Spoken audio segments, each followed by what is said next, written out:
আসসালামু আলাইকুম বন্ধুরা, কেমন আছেন আপনারা? আশা করছি আপনারা ভালো আছেন, আমিও ভালো আছি। আমি যাইতাছি বাংলাদেশ। তো এটা বাংলাদেশে যে জায়গা থেকে আমি ভিসা নিলাম সেই ভিসা অফিসে আপনার দেখেন লেখাই আছে বাংলাদেশ ভিসা অ্যাপ্লিকেশন সেন্টার। তো এটা কোন জায়গায় অবস্থিত আমি অল্প পরে বলতাছি। তার আগে দেখেন বাংলাদেশের জাতীয় ফুল শাপলা ফুল, আর এটা বাংলাদেশের টোটালি ম্যাপ দেখেন। Dinajpur, Jamalpur, Mymensingh, Dhaka A to Z এর লেখা আছে, একদম বান্দরবন তুরি। এটা কিন্তু বাংলাদেশের টোটালি ম্যাপ। আর এটা কোন জায়গায় অবস্থিত? এটা অবস্থিত আছে বঙ্গাইগাঁও মায়াপুরি জায়গার একদম নিকটবর্তী অবস্থিত। আপনারা যদি কোনোদিন আসেন তো পাইয়ে যাবেন বঙ্গাইগাঁও আসলে কথা। দেখেন আমার সঙ্গে আছে পাসপোর্টে যে ভিসাটা লাগছে দেখেন, অলরেডি দেখতেছেন আপনারা।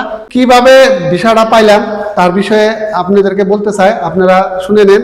প্রথমে আমরা অনলাইনে অ্যাপ্লাই করছি। অ্যাপ্লাই করার পরে আমরা নিজেরা বঙ্গাইগাঁও ভিসা অ্যাপ্লিকেশন সেন্টারে যাইয়া আমরা নিজেরা জমা দিছি 1 সপ্তাহ হইল আর কি, 3-4 দিনের মধ্যে আয়া যায়। এখানে লেখা আছে যেগুলো জমা দেয়, যেগুলো পাসপোর্টে ভিসা আসে 1টা থেকে 5টা তুরি, তার মানে নেওয়ার টাইম আর সকাল 9টার থেকে সন্ধ্যা 5টা তুরি খোলা থাকে। তো বাংলাদেশের ইলিশ মাছ, বাংলাদেশের ট্রেন, বাংলাদেশের ওয়াটারফল বাংলাদেশ, আর এটা হলো বাংলাদেশ ভিসা অ্যাপ্লিকেশন সেন্টার। এইখানে জমা দেন নাকি, আর এইখানেই আপনাদেরকে আসার লাগবো। আর এটা হইলো আপনার বাংলাদেশের কোন কোন জায়গায় আপনি যাবেন, যেমন কক্সবাজার সমুদ্র নদী, তো ওইখানে যাইতে পারবেন।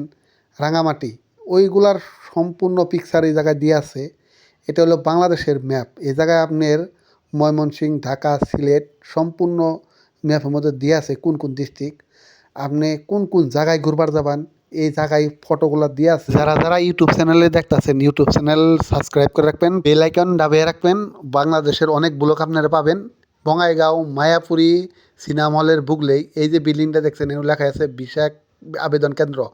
এই বিল্ডিংটার 3 নম্বর ফ্লোয়ারে আপনার ভিসা অফিস। যারা ফেসবুকে দেখতেছেন, ফেসবুক পেজ ফলো করবেন, শেয়ার করবেন। আজকের ব্লগ এই পর্যন্ত শেষ করছি। আপনারা ভালো থাকবেন, সুস্থ থাকবেন।